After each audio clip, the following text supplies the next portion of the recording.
ସନତ ରାୟ ସ୍ମୃତି committee ପକ୍ଷରୁ ଶ୍ରଦ୍ଧାଞ୍ଜଳି। ରାଉରକେଲାର ସନତ ରାୟ ସ୍ମୃତି କମିଟି ପକ୍ଷରୁ ଶ୍ରଦ୍ଧାଞ୍ଜଳି ଓ ସନତ ରାୟ ସ୍ମୃତି ସମ୍ମାନ କାର୍ଯ୍ୟକ୍ରମ ଅନୁଷ୍ଠିତ ହୋଇଯାଇଛି କଲଚରାଲ ଏକାଡେମୀ ପରିସରରେ।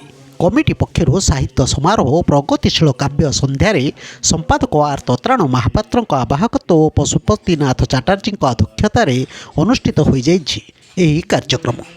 ଶ୍ରୀ ମହାପାତ୍ର ଅତିଥି ପରିଚୟ ପ୍ରଦାନ କରିଥିବା ବେଳେ ସନତ ରାୟଙ୍କ ସମ୍ପର୍କରେ ଆଲୋଚନା କରିଥିଲେ। ଶ୍ରୀ ଚାଟାର୍ଜୀ ସନତ ରାୟଙ୍କ ସଂଘର୍ଷପୂର୍ଣ୍ଣ ଜୀବନଧାରା ସମ୍ପର୍କରେ ଆଲୋଚନା କରିଥିଲେ। ସ୍ମୃତି କମିଟିର ବରେଣ୍ୟ ସଦସ୍ୟ ରୂପେ ଡକ୍ଟର ପ୍ରଭାତ କୁମାର ମଲ୍ଲିକ ସନତ ରାୟଙ୍କୁ ଶ୍ରଦ୍ଧାଞ୍ଜଳି ଅର୍ପଣ ପୂର୍ବକ ତାଙ୍କର ସାରସ୍ୱତ ସୃଷ୍ଟି ପଲ୍ଲୀ ଜୀବନରୁ ବିଶ୍ୱ ଜୀବନ ପର୍ଯ୍ୟନ୍ତ କିପରି ପରିବ୍ୟାପ୍ତ ତତ୍ ସମ୍ପର୍କରେ ଆଲୋଚନା କରିଥିଲେ।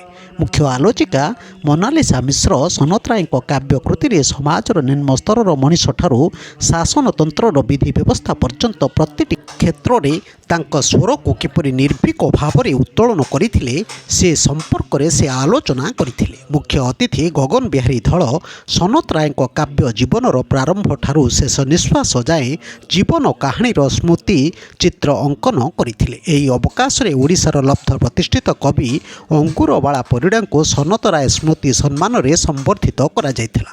କବି ପରେଶ ବିଶ୍ୱାଳ ମାନପତ୍ର ପାଠ କରିଥିବା ବେଳେ ସନତ ରାୟଙ୍କ ଶ୍ରେଷ୍ଠ କବିତା ଗୁଡ଼ିକୁ କବି ତ୍ରିଲୋଚନ ସ୍ୱାଇଁ, ବଳରାମ ରାଉଳ, ପ୍ରଶାନ୍ତ କୁମାର ପତି, ଗଙ୍ଗାଧର ପୁହାଣ ପ୍ରମୁଖ ଆବୃତ୍ତି କରି କବିଙ୍କର ସ୍ମୃତି ରୋମାନ୍ଥନ କରିଥିଲେ। କାଶୀନାଥ ପାତ୍ର, ଭୋଳେଶ୍ୱର ବେହେରା, ବସନ୍ତ ବିଶ୍ୱକର୍ମା, ଧୋବେଇ ବେହେରା ପ୍ରମୁଖ ବହୁ କବି କବିତା ପାଠ କରିଥିଲେ।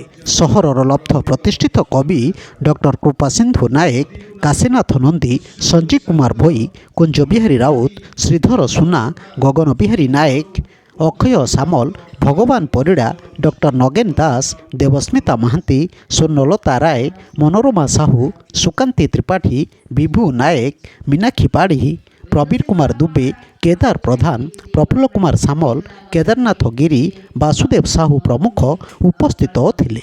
ପରିଶେଷରେ ସମ୍ପାଦକ ଶ୍ରୀ ମହାପାତ୍ର ଧନ୍ୟବାଦ ଦେଇଥିଲେ। ବ୍ୟୁରୋ ନ୍ୟୁଜ୍ ଓଡ଼ିଶା କଥା।